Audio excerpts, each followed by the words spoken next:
പ്രിയപ്പെട്ടവരെ, കുറച്ച് ആൾക്കാർക്കൊക്കെ ചെറിയൊരു സംശയമുണ്ട്. കാരണം ഇവൻ നിഷ്പക്ഷനാണ്, ഇവൻ നാസ്തികനാണ്, ഇവനിക്ക് ഒരു മതത്തോടും കമ്മിറ്റ്മെൻ്റ് ഇല്ല, ഇവനിക്കൊരു രാഷ്ട്രീയ പാർട്ടിയോടും കമ്മിറ്റ്മെൻ്റ് ഇല്ല എന്നൊക്കെ വിചാരിക്കുന്ന കുറച്ച് ആൾക്കാരുണ്ട്. അവരിലേക്ക് ഞാൻ ഈ ഫോട്ടോ ഒന്ന് കാണിക്കുകയാണ്. ഇത് ഒറിജിനലാണ് കേട്ടോ.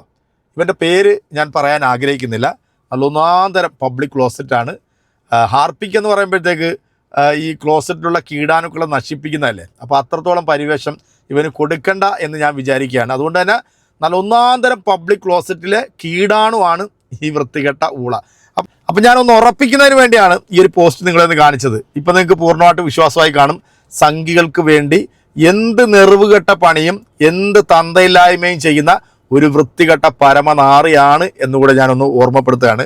കഴിഞ്ഞ ദിവസം ഈ ന്യൂസ് 8 കക്കൂസിനകത്ത് ഞാനൊരു വാർത്ത കണ്ടായിരുന്നു. അതായത് നമ്മുടെ കേരളത്തിലെ ഏതോ ഒരു സ്ഥലത്ത് ഒരു ക്ഷേത്രം പൂട്ടിച്ചതുമായി ബന്ധപ്പെട്ട് വാർത്തകൾ നമ്മുടെയൊക്കെ ശ്രദ്ധയിൽപ്പെട്ടായിരുന്നല്ലോ അല്ലേ. ഇന്ത്യ മഹാരാജ്യത്ത് ഏതെങ്കിലും ഒരു സ്ഥലത്ത്, പ്രത്യേകിച്ച് നമ്മുടെ കേരളത്തിൽ, ഇവിടുത്തെ മുസ്ലിം മതവിശ്വാസികൾ എവിടെങ്കിലും ക്ഷേത്രം പൂട്ടിച്ചതായിട്ട് നിങ്ങൾ എവിടെയെങ്കിലും കേട്ടിട്ടുണ്ടോ? ഒരു സ്ഥലത്ത് നിങ്ങൾക്ക് കേൾക്കാൻ സാധിക്കത്തില്ല. ഒരിക്കലും അവരങ്ങനെ ചെയ്യത്തില്ല. ഇന്ത്യ മഹാരാജ്യത്ത് നൂറുകണക്കിന് ഇവിടുത്തെ ഇസ്ലാം മത വിശ്വാസികളുടെയും ക്രൈസ്തവ മത വിഭാഗത്തിൻ്റെയും ആരാധനാലയങ്ങൾ ഇടിച്ച് നിരത്തിയതിൻ്റെ എത്രയോ തെളിവുകൾ നമ്മുടെ രാജ്യത്തുണ്ട് അല്ലേ.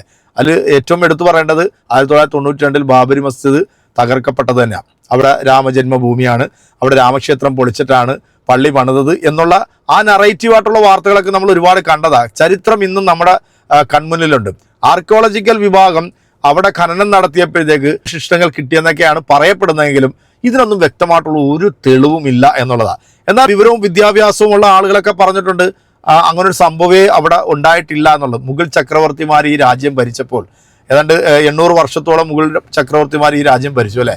ആ സമയത്തൊന്നും അവർ വിചാരിച്ചിരുന്നെങ്കിൽ ഇന്ത്യ മഹാരാജ്യം ഏറ്റവും വലിയ മുസ്ലിം രാഷ്ട്രമായി മാറുമെന്നൊക്കെ പല പ്രഗത്ഭരായിട്ടുള്ള ആൾക്കാർ പറഞ്ഞിട്ടുണ്ട്. പക്ഷെ അവരൊന്നും അതിനുവേണ്ടി ശ്രമിച്ചില്ല.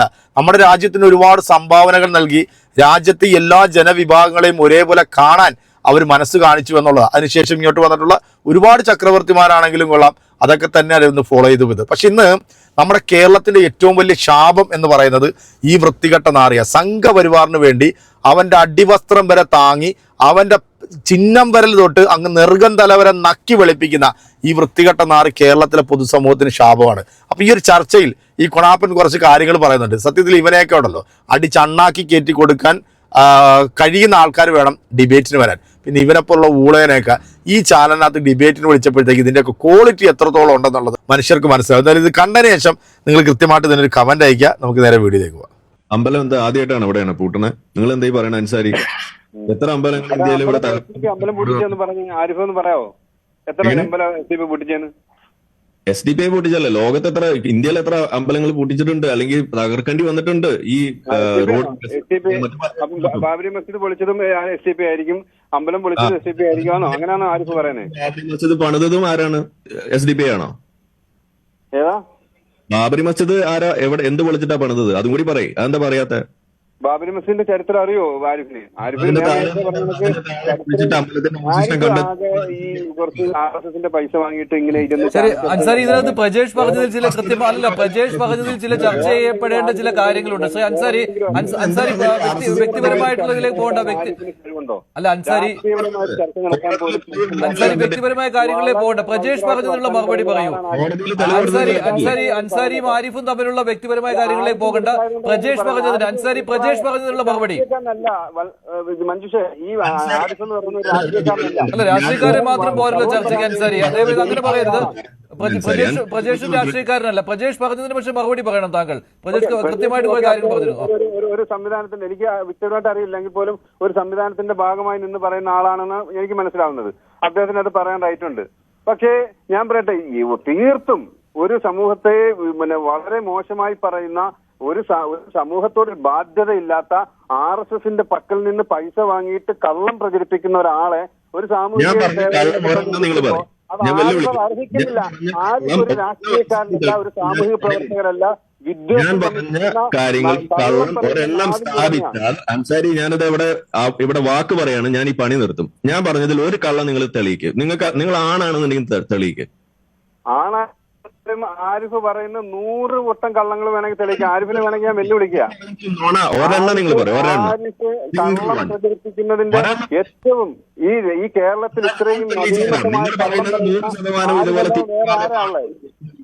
നിങ്ങൾ ഇവിടെ പൊക്കിക്കൊണ്ട് കിടക്കുന്ന SDP സങ്കടമുണ്ടെങ്കിൽ ആ രാമസിംഹനെ പോലെ അദ്ദേഹം, ഞാൻ പറയും അദ്ദേഹം ആണാന്ന്. കാര്യം അദ്ദേഹം ഒരു നിലപാട് സ്വീകരിച്ച് അദ്ദേഹം രാമസിംഹനോട് പേര് വിട്ട് അദ്ദേഹം പോയി.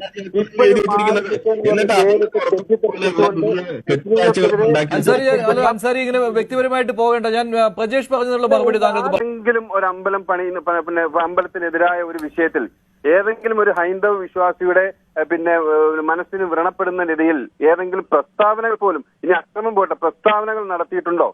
ഡോക്യുമെന്റ് നിങ്ങൾ എടുക്കുക. അതിനകത്ത് നിങ്ങൾ എഴുതി വെച്ചിരിക്കുന്നുണ്ട് ഇന്ത്യ ഇസ്ലാമിക രാജ്യമാക്കാൻ വേണ്ടി വിഷൻ 2047 നിങ്ങൾ എന്ത് പറഞ്ഞു? ആരിഫ് 147 പറഞ്ഞു, 247 പറഞ്ഞിരുന്നോ?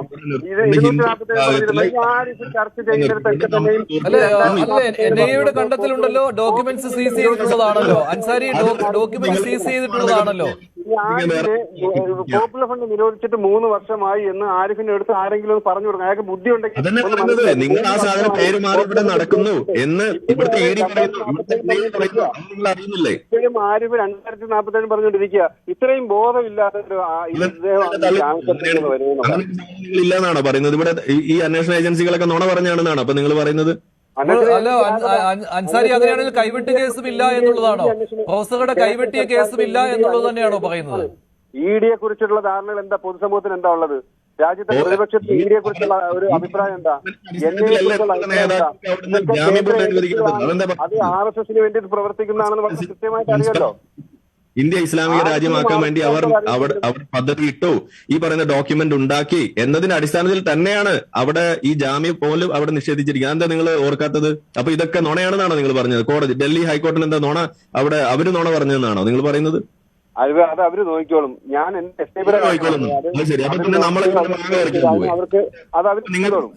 അൻസാരി, ഇവിടെ ഈ നെയ്യാറ്റിൻകരയിലെ വിഷയത്തിൽ ആ പ്രവർത്തനം നിങ്ങൾ തള്ളി പറയുകയാണ്. പ്രവർത്തിക്കുന്ന ജനങ്ങൾ പ്രവർത്തിക്കുന്ന പാർട്ടിയല്ലേ? അഞ്ചാമതൊരു ഉദാഹരണം കൂടി ഞാൻ പറഞ്ഞു. എനിക്കെതിരെ മതനിന്ദ എന്ന് പറഞ്ഞിട്ട് ഒരു കേസ് ഇവിടെ ഉണ്ടായിരുന്നു.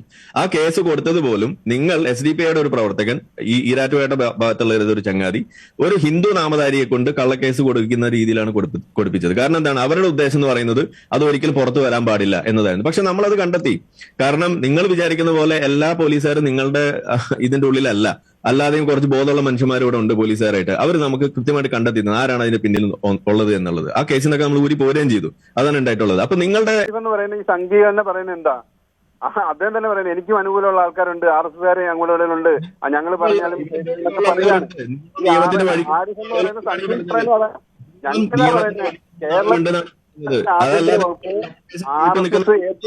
എന്റെ പേരിലാന്ന് വെച്ച് കഴിഞ്ഞാൽ രാജ്യം ഭരിക്കുന്ന സംഘപരിവാർ ആയതുകൊണ്ട് തന്നെയാണ് ഒരു പ്രത്യേക വിഭാഗത്തിൽപ്പെട്ടിട്ടുള്ള ആൾക്കാര് എന്തെങ്കിലും രീതിയിലുള്ള കുറ്റകൃത്യങ്ങൾ പെട്ടു കഴിഞ്ഞാൽ ജാമ്യം കിട്ടാത്തത്.